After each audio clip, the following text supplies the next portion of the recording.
verification for cinema screens? I would say it's early days in Australia, and we also know obviously the action that France and Spain will be taking too.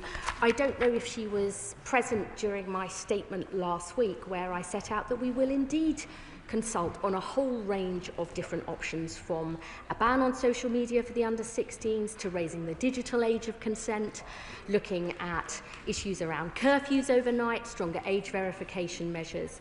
We want to get this right. We want to work with parents, teenagers and industry, but we will take further action to give children the childhood they deserve and to prepare them for the future. Chair of the Select Committee, Dame Chiang.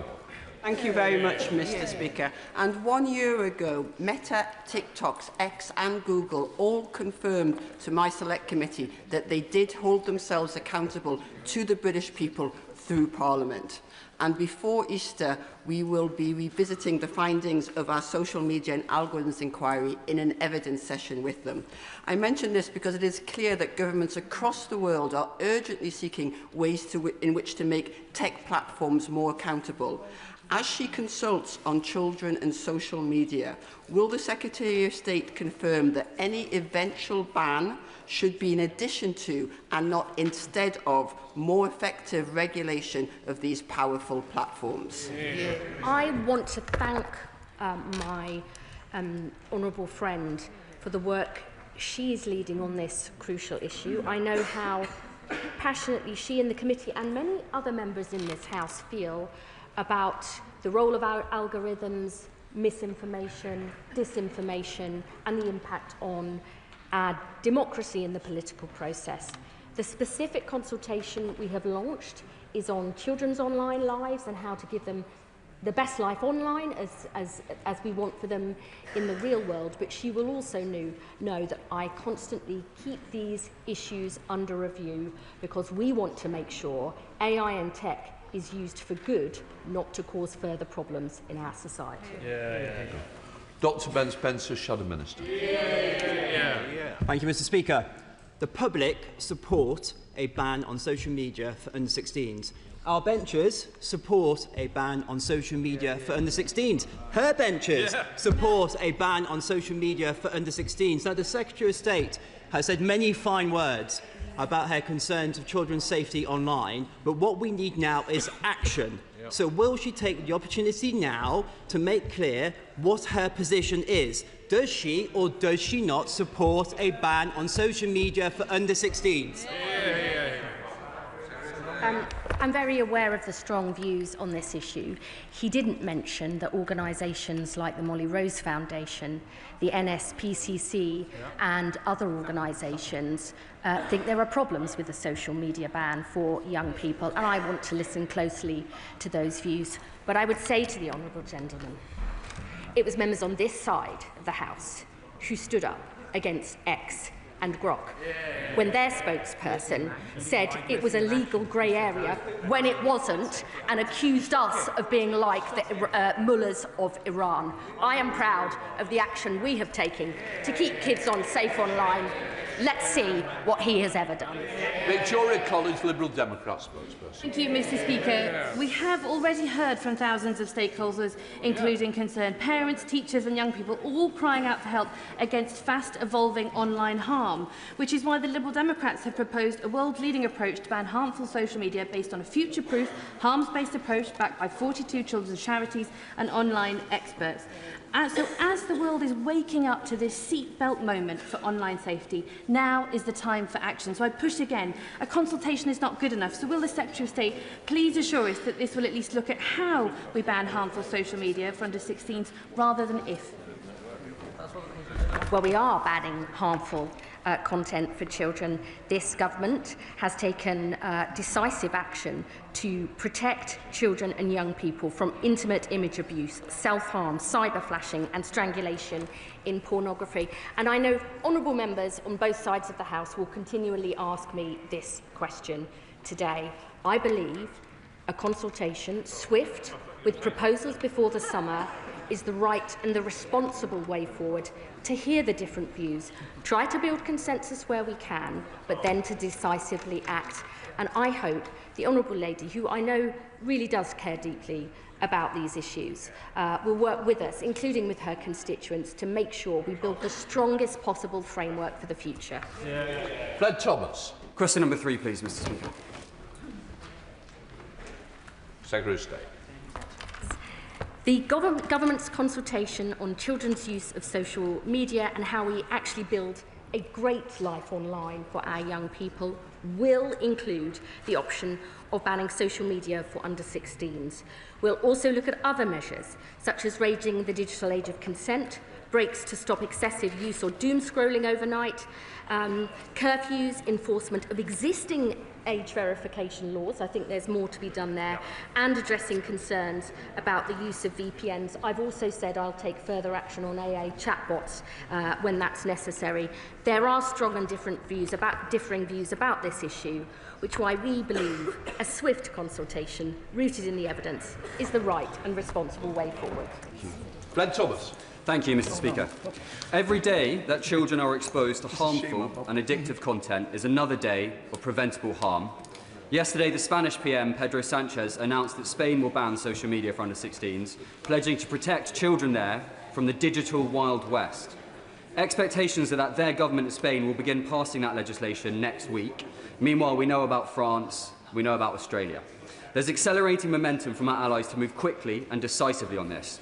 Can the Secretary of State confirm, as was indicated by a government minister in the other place a couple of weeks ago, that the government are taking steps so that a ban could be introduced here at pace through secondary legislation, subject to the results of the consultation? I'm not one for hanging about. I want to act swiftly, and we'll do whatever is possible on the basis of the consultation and the decisions we take to act as swiftly as possible. Liz Jarvis. Mr. Speaker, I recently met with a head teacher in my constituency who told me the issue of social media use during school hours has reached the stage where some schools are weighing up budgeting investment in schemes to reduce phone distraction against investing into additional teaching staff. Her school is trialling the use of a new app that minimises distractions by controlling access to non-essential apps during the school day. Other schools have a system of secure phone locking bags, but these are expensive. So before the results of her department's consultation is published, can I ask the Minister what interim measures she is considering to help schools manage pupils' access to social media on mobile phones? Well, my honourable friend, the Education Secretary, has made clear, with new guidance and a requirement on Ofsted to inspect, that phones should not be being used in schools. That is the action we are taking, because we think that is the right way forward. It's what teachers want. I know some schools have found it difficult handling these issues with young people and parents, but the position of this government that we should not have phones being used in schools is absolutely crystal clear. Question number 4, Mr. Speaker. Minister. Thank you, Mr. Speaker. I'm answering today on behalf of my friend, the Right Honourable Minister for Digital Government, who is away on other duties. As of September 2025, over 1.3 million premises in rural and hard-to-reach communities across the UK have already been upgraded to gigabit-capable broadband through government-funded programmes. Over 1 million premises are included within the £2.4 billion worth of signed Project Gigabit contracts. This includes a £175 million contract with Openreach to deliver gigabit-capable broadband across Scotland, including approximately 8,300 premises in my honourable friend's constituency. Thank you, Mr. Speaker. The figures are impressive, but 10% of constituents in the Western Isles can't get more than 10 megabits a second. And while I welcome Project Gigabit, the islanders tell me that the areas first being considered for connection already have good fibre connection. They're getting a fibre upgrade, while people perhaps just a few hundred yards off the main fibre cable running this length of the island are left hanging on a copper line. I want to ask the Minister to press Openreach to make sure that they make these hard-to-reach connections and don't just rely on easy connections and big figures to convince ministers they're doing the job. Well, my honourable friend is absolutely right to press this issue. Project Gigabit delivers gigabit-capable broadband to parts of the UK that are unlikely to be reached by the commercial market alone. But as Project Gigabit extends its coverage, it will increasingly also cover properties that already have superfast availability. For premises that are located in very hard-to-reach areas, we're continuing to explore how government can further enable alternatives to fibre connections, for instance through satellites and fixed wireless access. And I would urge my honourable friend to remind his constituents that through the Broadband Universal Service obligation, consumers always have a right to a decent broadband connection of at least 10 megabits per second of download speed. Upper Brandreth. Thank you, Mr. Speaker. The new Project Gigabit contract for Cheshire, expected to be in place by the spring, will only cover around a third of the premises in Chester South and Eddisbury that currently lack adequate broadband. I've raised this issue repeatedly, but still without a clear answer. So can the Minister now set out what specific plans exist for the remaining 10,000 homes and businesses, mostly in rural areas, that are not included in this new contract, and when those premises can realistically expect to be connected? Well, as I said to my honourable friend, we are looking at the moment about how to further enable alternatives to fibre access, for instance through satellites and things like fixed wireless access.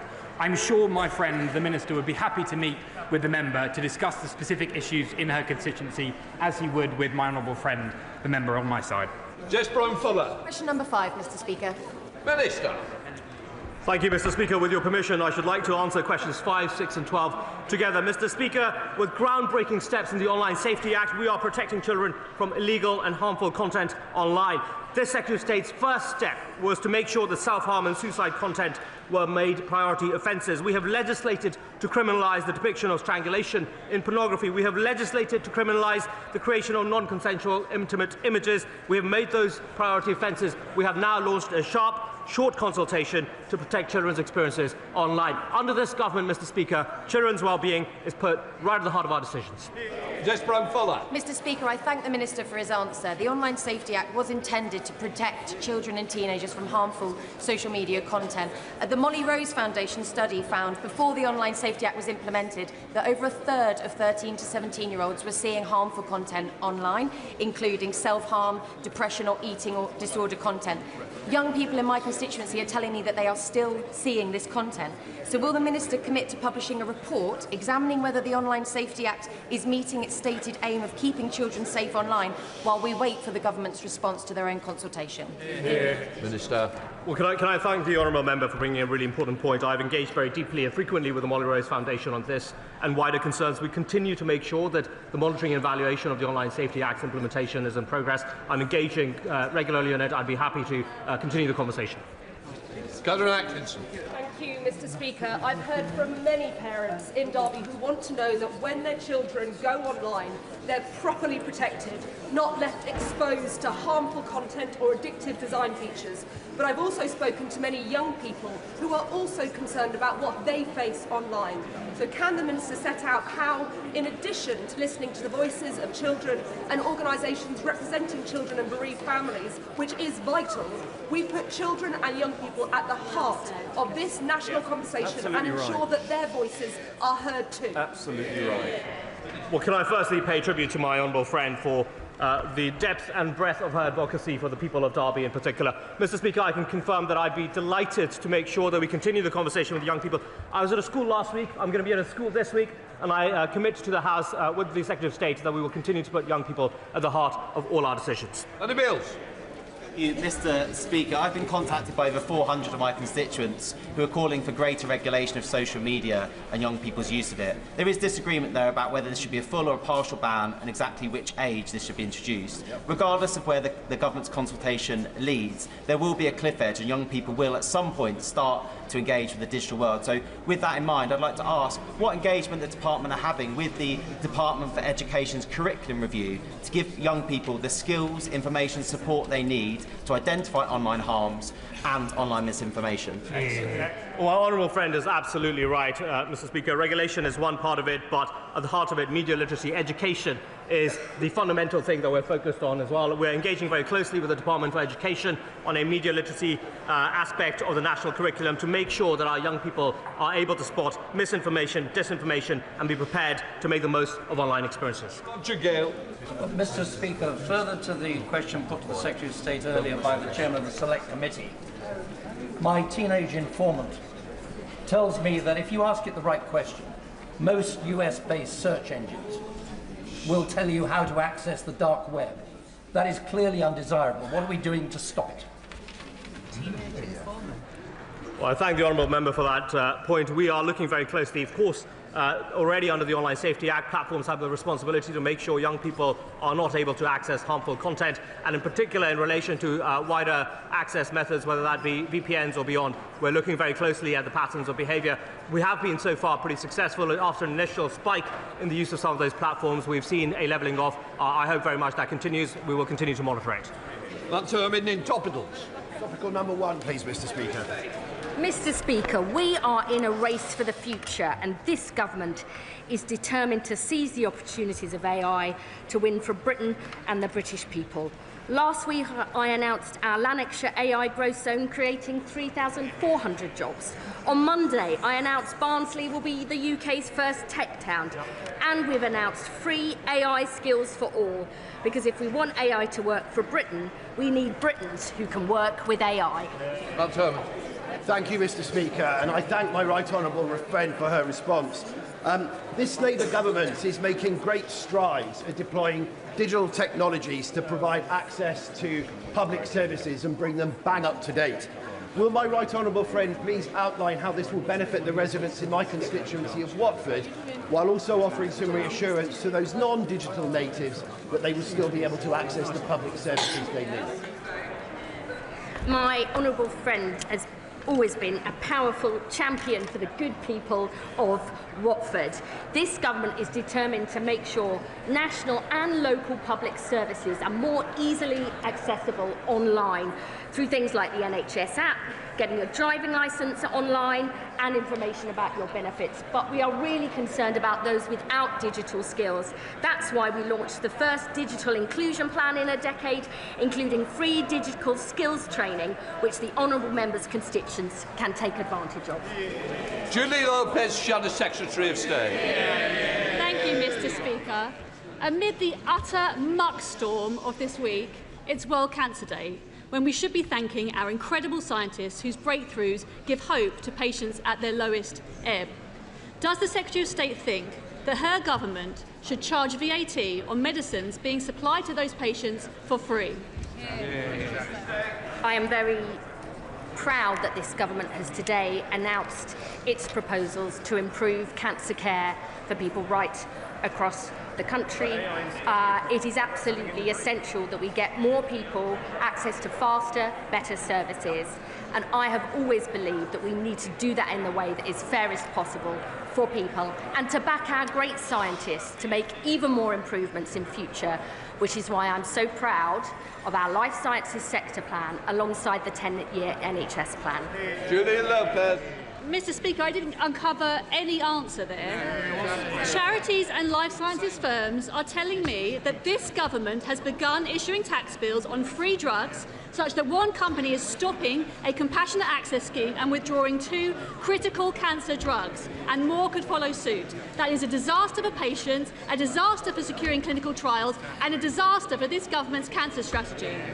Will she commit, with the Chancellor, to stopping these bills as a matter of urgency for the sake of patients and for the sake of our vital life sciences industry?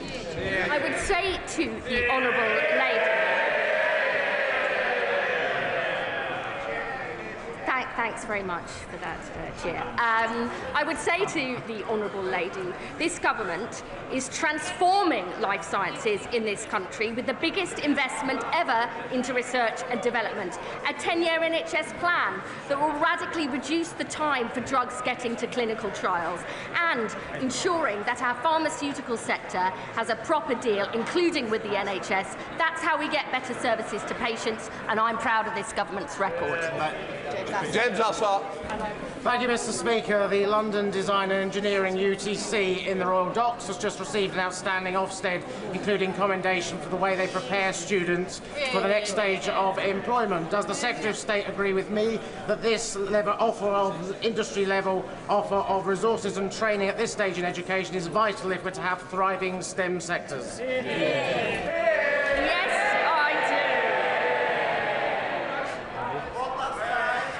Why this government is expanding high-quality apprenticeships and technical pathways like the ones on offer in the Honourable Member's constituency. We're investing £725 million to deliver more apprenticeships for young people, rolling out new apprenticeship units in priority areas like engineering, alongside £150 million partnership with mayors to connect young people to local opportunities, giving young people the skills, hope and opportunities they need to build a better life. That's what this Labour government is all about. John Murray. Thank you, Mr. Speaker. Despite all that President Trump is doing to wreck global stability, our government still spends billions a year on digital technology contracts, including with US tech giants. Will the Secretary of State immediately put together a UK digital sovereignty strategy to build our resilience and security as France and Germany are doing? Well, we are already investing £500 million in our sovereign AI unit to back our brilliant AI entrepreneurs and start-ups, because we believe more competition in this area is good for Britain and good for the world. We now come to Prime Minister's questions. Joanna Baxter. Question number 1, please, Mr. Speaker. Prime Minister. Thank you, Mr. Speaker. On World Cancer Day, we're publishing our National Cancer Plan to transform care for patients. It means investment in cutting-edge technology so our exceptional frontline staff can give world-class care. It funds more tests and scans, meaning faster diagnosis and treatment, and tailored treatment in specialist centres. And, Mr. Speaker, we'll cover the cost of every family whose child needs travel for cancer care, because the focus should only be on recovery, not worrying about money. This morning I had meetings with ministerial colleagues and others. In addition to my duties in this House, I shall have further such meetings later today. Baxter. Thank you, Mr. Speaker. Up and down the country, this government is restoring pride in place by investing in our high streets, the beating heart of our communities. Yet, in Paisley and Renfrewshire South, the SNP-led Renfrewshire Council has done the opposite, sitting on their hands whilst the owners of the Paisley Centre, who received planning permission to develop the centre some years ago, have sought support to transform our town centre. Does the Prime Minister agree with me that it is only the SNP's lack of ambition and failure of leadership that is letting Paisley down, and will he work with me to restore pride in Paisley's town centre? She's a superb champion for Paisley. Her constituents deserve a Scottish Government that matches her dedication. Mr. Speaker, for our part, we've delivered record funding settlement. We're investing £280 million in Pride in Place across 14 Scottish communities. We've secured shipbuilding on the Clyde for over a decade and just announced an AI growth zone in Lanarkshire. The choice, Mr. Speaker, is clear. A third decade of failure under the SNP or real change for Scotland under Anna Sarwar. Leader of the Opposition, Kemi Baden. Thank you, Mr. Speaker. The whole House will be disgusted by the latest revelations about Jeffrey Epstein. All of us want to see his victims get justice. But the political decision to appoint Epstein's close associate, Peter Mandelson, as Britain's ambassador to Washington goes to the very heart of this Prime Minister's judgment. When he made that appointment, was he aware that Mandelson had continued his friendship even after Epstein's conviction for child prostitution? Simple question. Mr. Speaker, let me start where I must with the victims of Epstein, and all of our thoughts are with them. Can I also say our thoughts are with all those who lost jobs, savings and livelihoods in the aftermath of the 2008 financial crash. To learn that there was a cabinet minister leaking sensitive information at the height of the response to the 2008 crash is beyond infuriating. And I am as angry as the public and any member of this House. Mandelson betrayed our country, our Parliament and my party. Mr. Speaker, he lied repeatedly to my team when asked about his relationship with Epstein before and during his tenure as ambassador. I regret appointing him. If I knew then what I know now, he would never have been anywhere near government. And that is why, Mr. Speaker, yesterday, the Cabinet Secretary, with my support, took the decision to refer material to the police. And there is now a criminal investigation. I've instructed my team to draft legislation to strip Mandelson of his title and wider legislation to remove disgraced peers. And this morning, I've agreed with His Majesty the King that Mandelson should be removed from the list of Privy Councillors on grounds that he's brought the reputation of the Privy Council into disrepute. Mr. Speaker, I asked the Prime Minister a very specific question. Did he know that Mandelson had continued his friendship with Epstein after the conviction? He says if he knew then what he knows now, but he did know. In January 2024, a journalist from the Financial Times informed the Prime Minister that Mandelson had stayed in Epstein's house even after that conviction for child prostitution. So did the Prime Minister conveniently forget this fact, or did he decide it was a risk worth taking? Prime Minister. Well, Mr. Speaker, as the House would expect, we went through a process. There was a due diligence exercise, and then there was security vetting by the security services. What was not known was the depth, the sheer depth and extent of the relationship. He lied about that to everyone for years. And new information was published in September showing the relationship was materially different to what we'd been led to believe.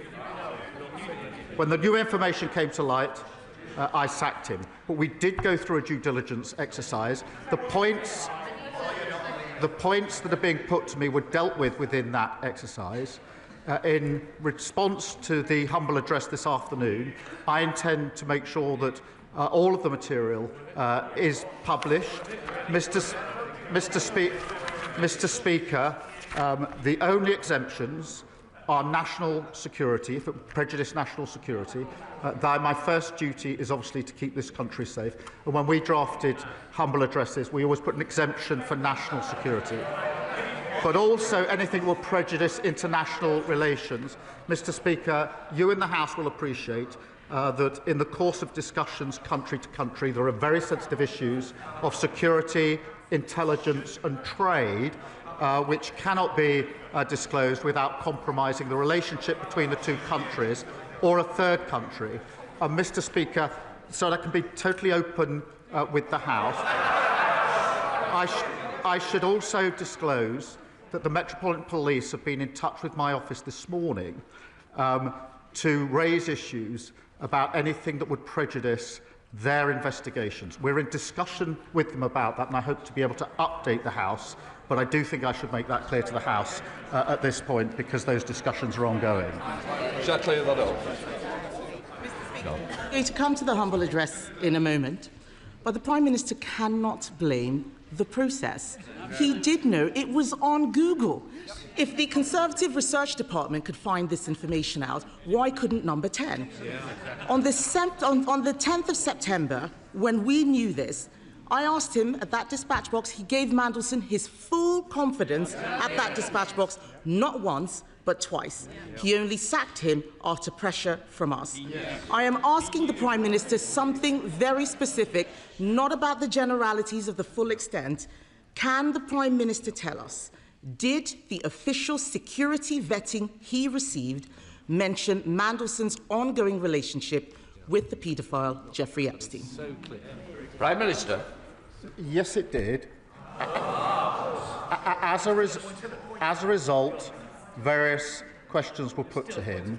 I intend to disclose to this House all of the national security, prejudice to international relations on one side. I want to make sure this House sees the full documentation, so it will see for itself the extent to which time and time again Mandelson completely misrepresented the extent of his relationship with Epstein and lied throughout the process, including in response to the due diligence.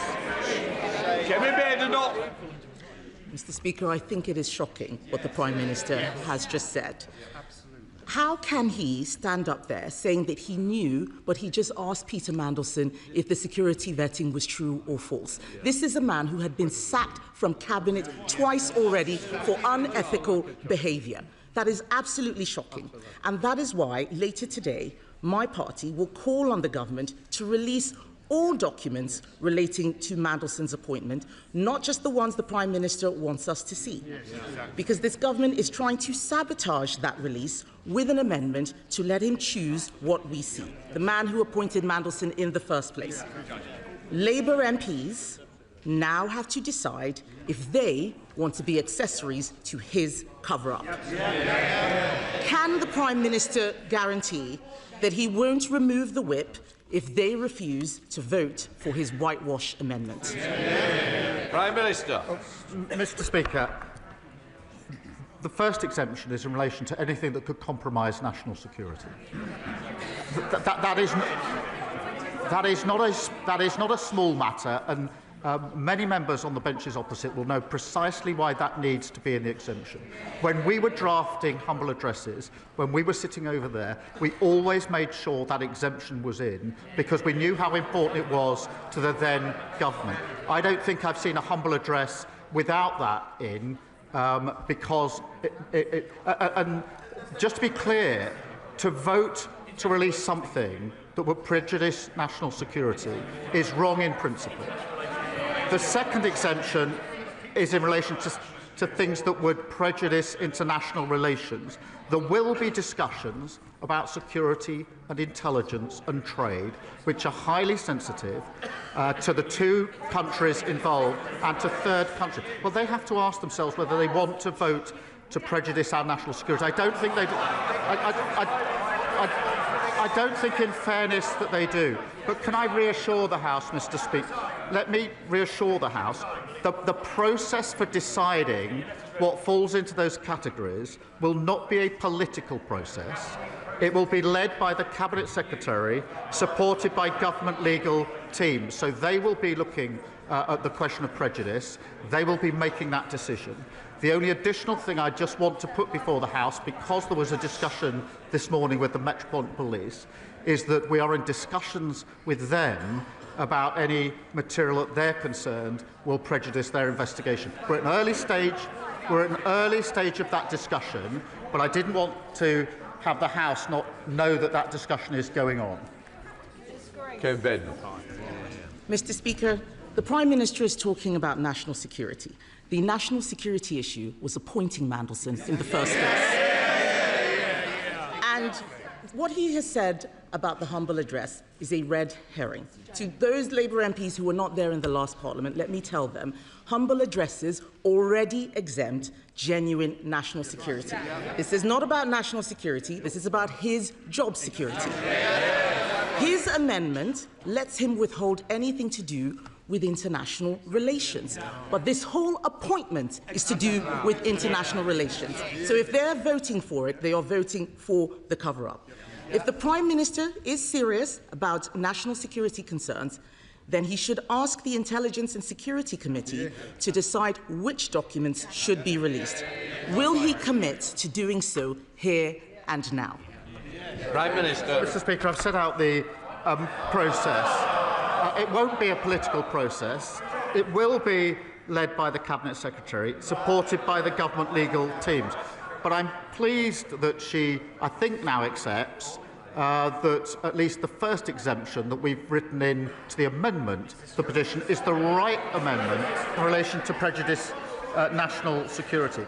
But she and others behind her will understand that because of the breadth of what's asked for, and we're doing everything we can to make sure this is fully transparent and disclosed, but she and those behind her will understand from their own experience in government the sensitivity of information about security and intelligence and trade relations that are inevitably caught in exchanges of the nature that have been asked for. And it is right that anything that prejudices, not touches on, prejudices international relations is protected within the disclosure.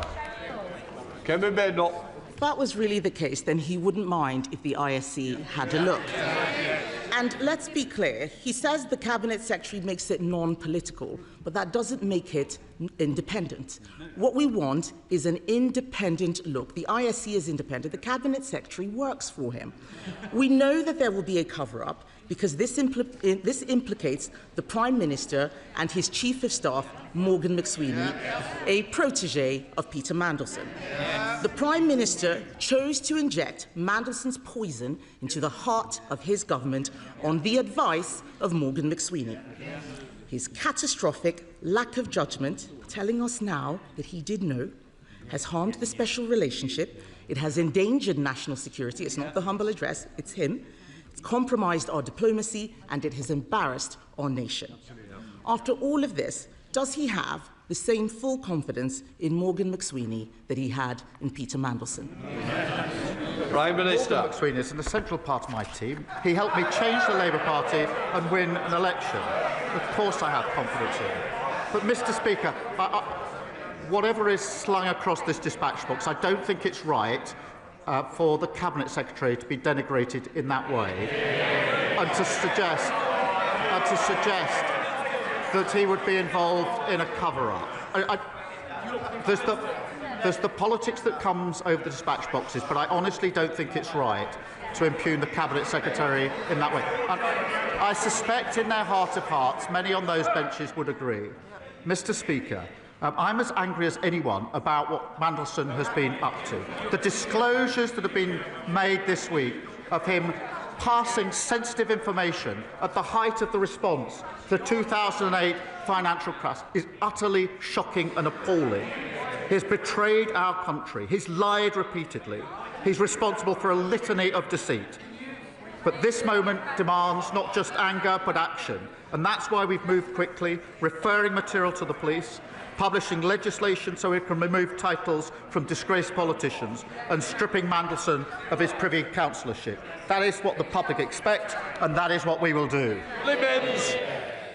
Thank you, Mr. Speaker. Every month, people across our constituencies are injured by illegal e-bikes being ridden at 30, 40 and 50 miles per hour through our town centres and parks. But for every illegal e-bike that the police seize and crush, another 10 hit our streets because they are too freely available to buy.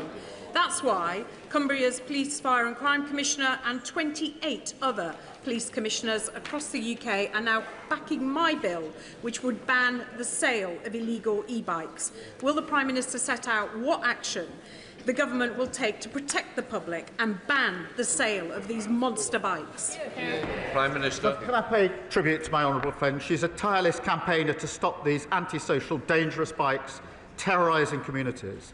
Our crime and policing bill means police can seize bikes without issuing a warning and destroy them.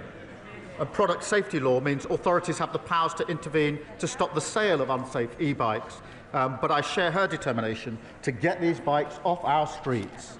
Sir Ed Davey, Leader of the Liberal Democrats.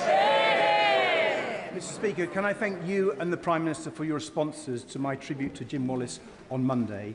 and urge the whole House to read the wonderful tributes made to Jim in the other place yesterday. Mr. Speaker, I've been thinking how it must feel for the victims of Jeffrey Epstein and their families, hearing more and more stories of how rich, powerful men were currying favour with a paedophile sex trafficker, such as Peter Mandelson, sending government secrets to help Epstein enrich himself further.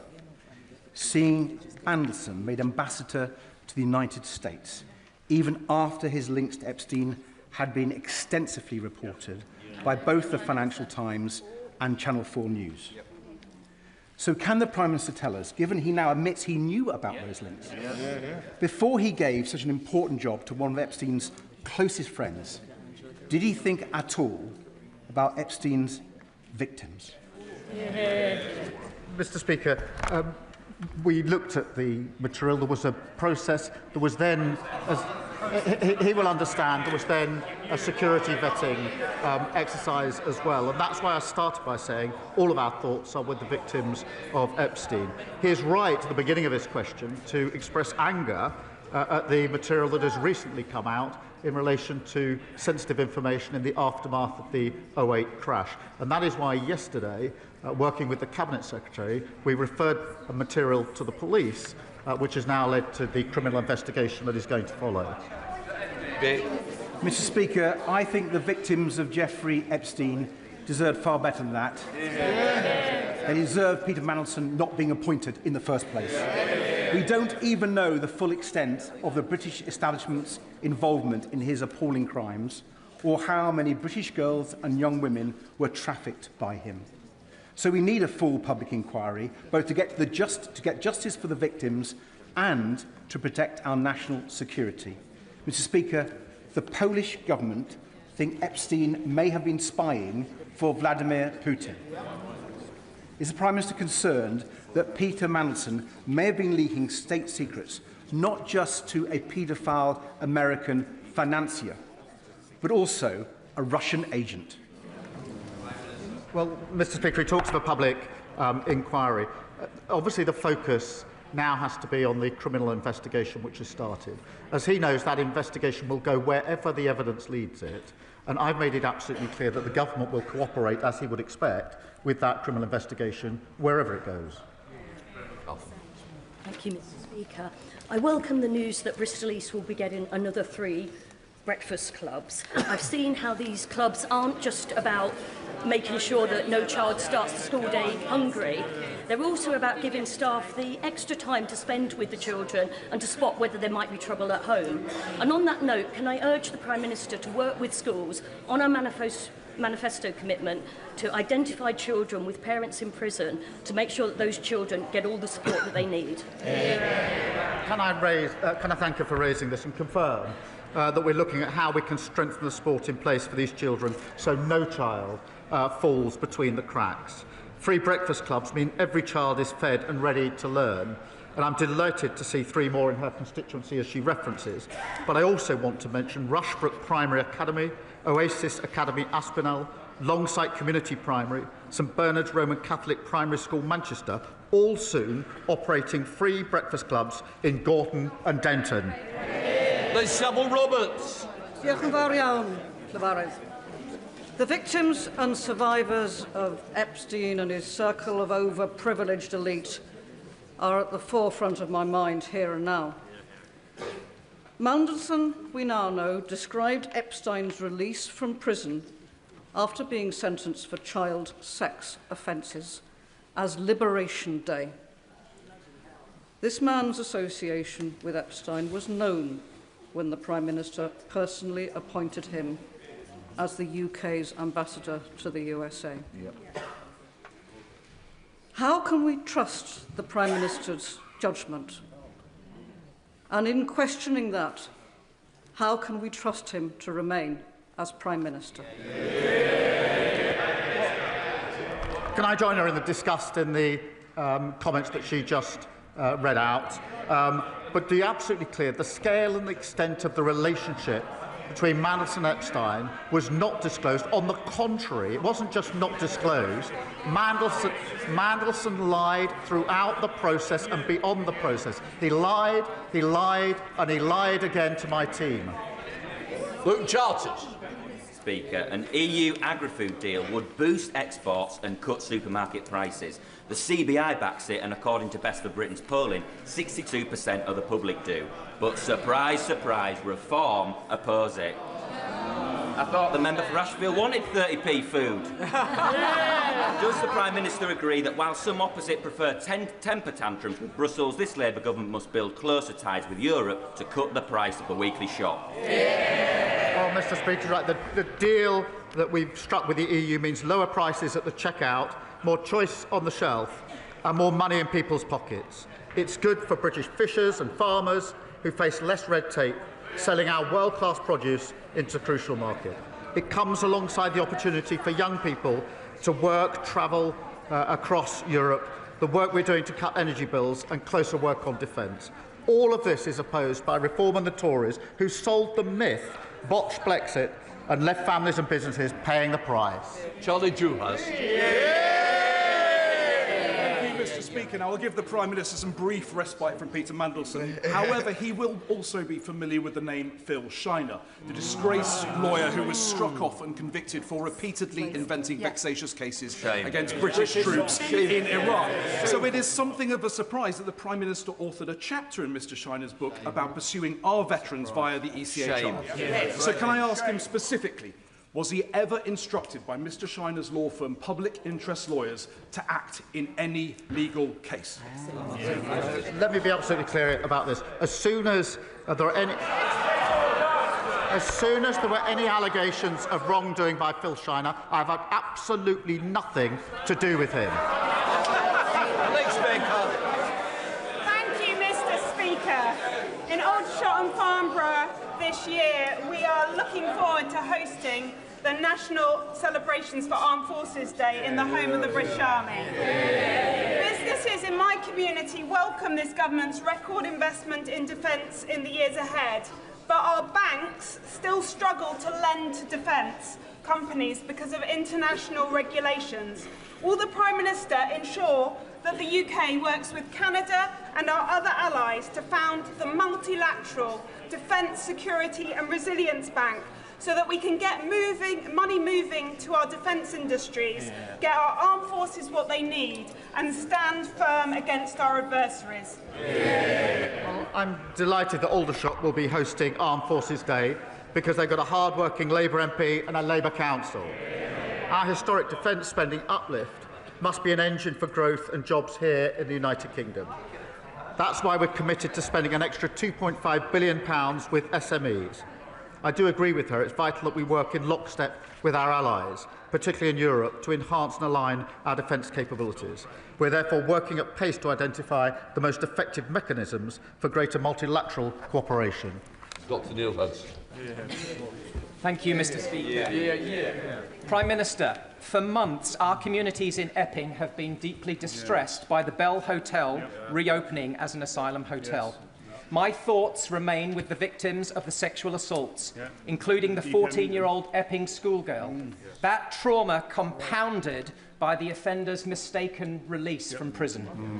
Weekly protests continue, some of which have become violent, with injuries to 10 brave police officers. I am very grateful to the Asylum Minister for meeting with me recently about this untenable situation. But will the Prime Minister please listen, act now, close the Bell Hotel once and for all, and help restore our town of Epping? As he knows, we are committed to ending the use of all hotels. There are now just under 200 compared to the 400 under the previous government. And where military sites are used, safety and security of local communities is our priority. Jonathan Blash. Thank you, Mr. Speaker. Hartlepool has now the third highest number of children in care in England, fuelled by Southern Council shipping families to my town, blowing a £6 million hole in our budget, a deficit that my brilliant Labour Council has already halved. But there is nothing left to cut. And when percentage increases in funding mean less in Hartlepool than almost anywhere else in the country, but a child in care costs exactly the same, the fair funding settlement announced in December does not go far enough. I am fighting non-stop for a better deal for my town because I will not accept one of the poorest communities in the country being condemned to higher taxes or devastating austerity. We need support. So will the PM commit his ministers to work across government to fix this for Hartlepool? Well, it's because of strong local Labour MPs, but like my honourable friend, that towns like Hartlepool, treated as an afterthought by the party opposite, are having their future restored. We're making billions more available so that councils can properly fund social care. And we're driving down the cost of living for parents and their children, including 3 free breakfast clubs in his constituency, over 3,000 children no longer incapacitated by the 2-child limit. That's the difference a Labour government makes. Mr. Speaker, my residents are sick of being let down by Thames Water.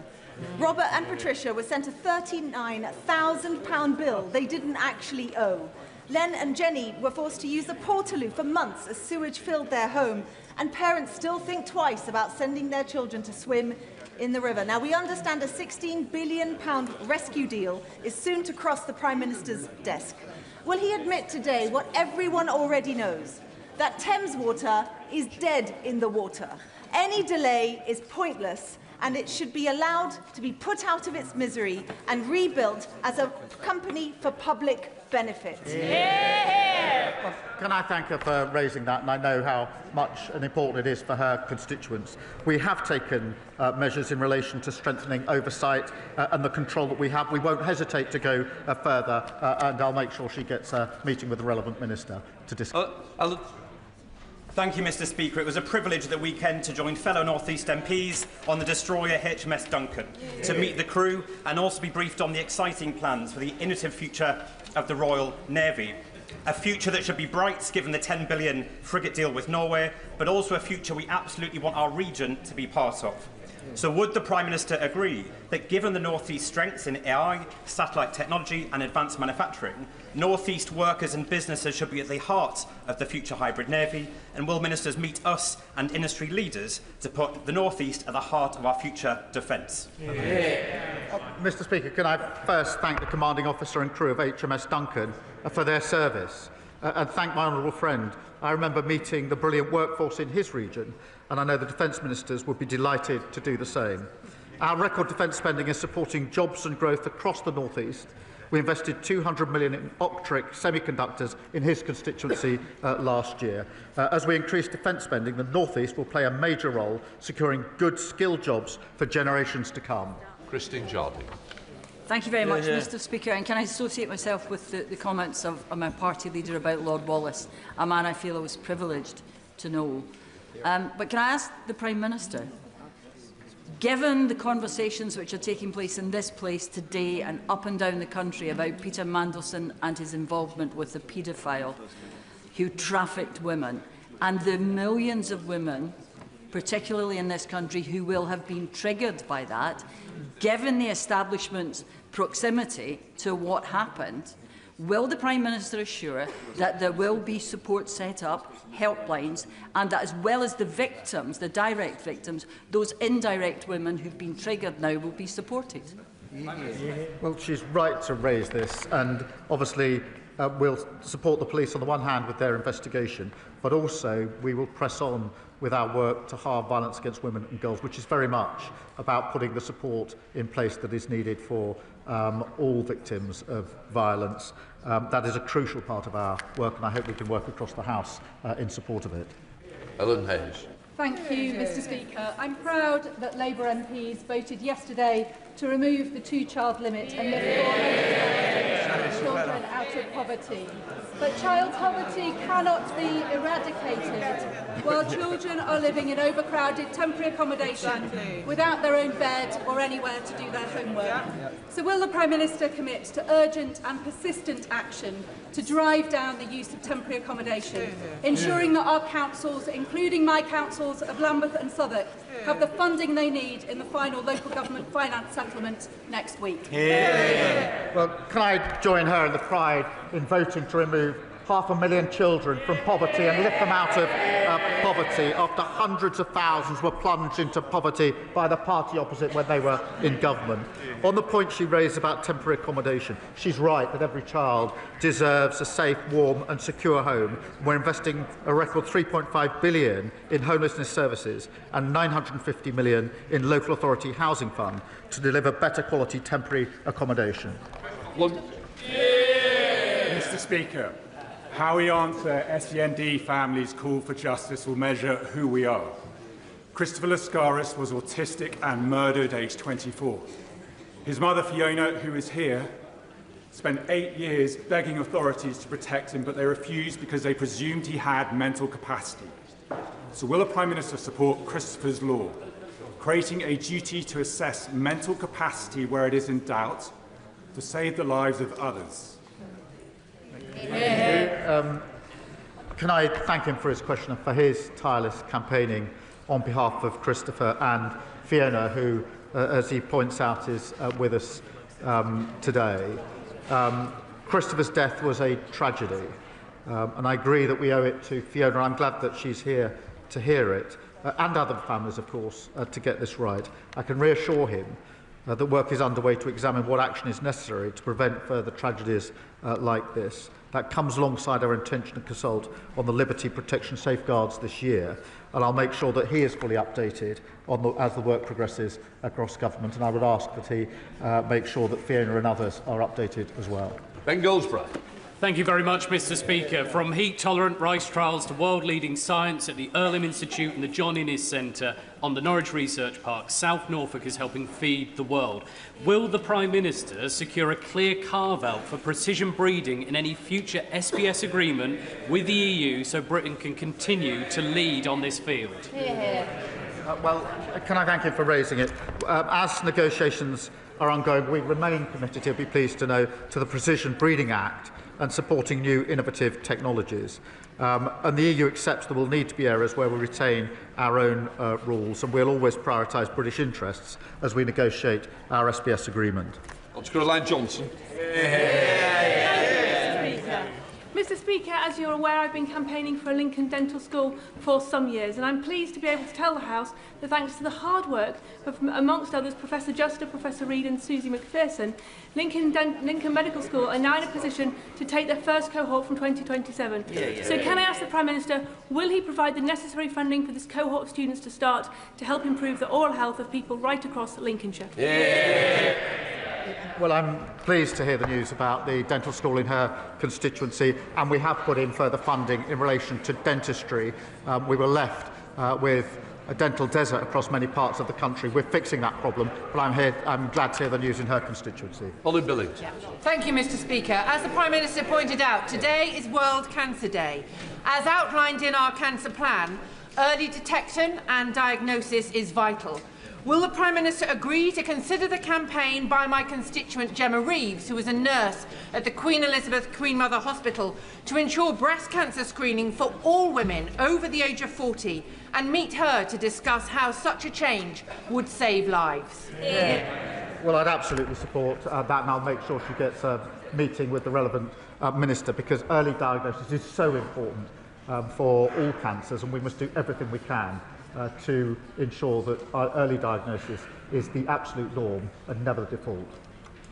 Final question, Suella Brabham.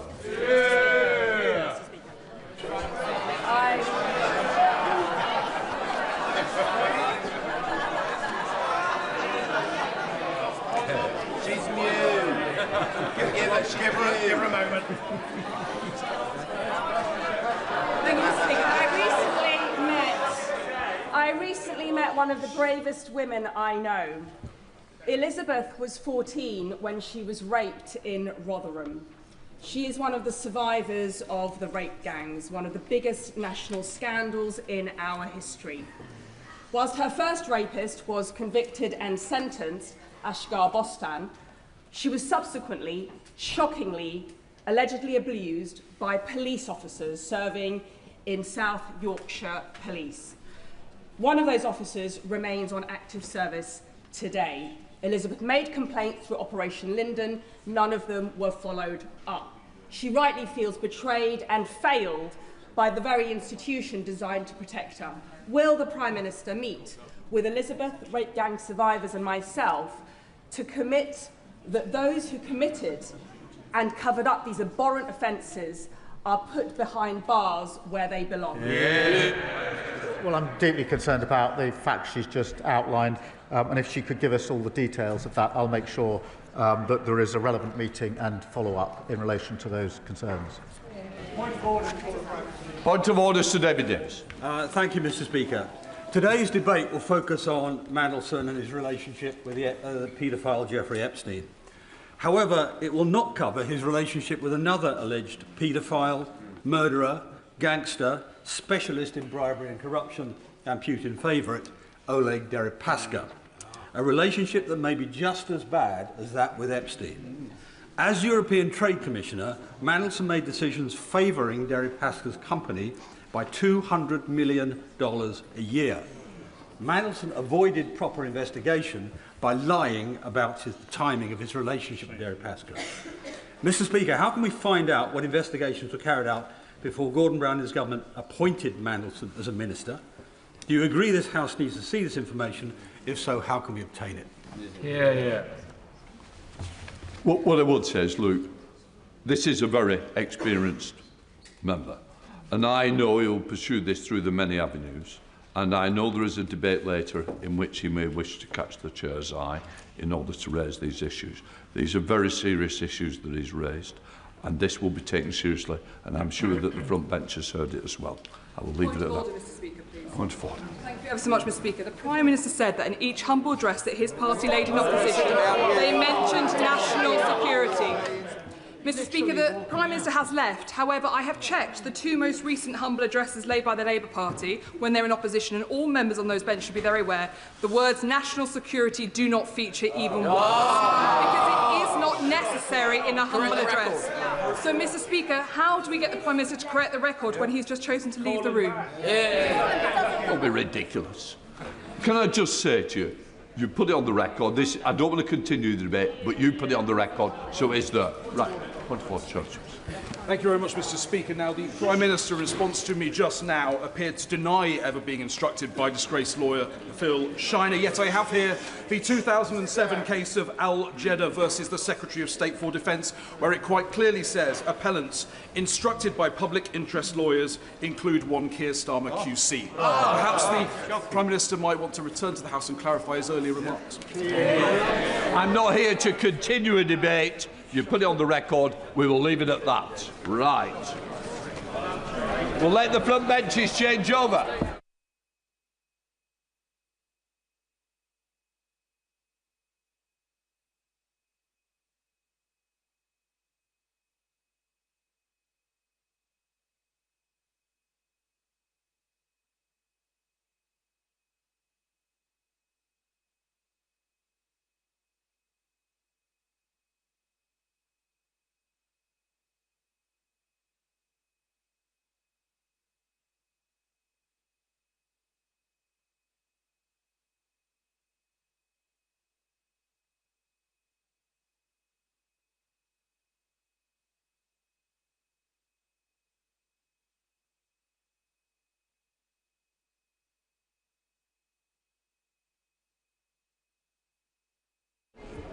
We now come to the 10-minute rule motion. Bill Rabira Ade. Thank you, Mr. Speaker. I beg to move that leave be given to bring a bill to prohibit giving or receiving a reward for the supply of or for offering to supply human remains or any object partially consisting of human remains, to prohibit advertising the sale, exchange or offer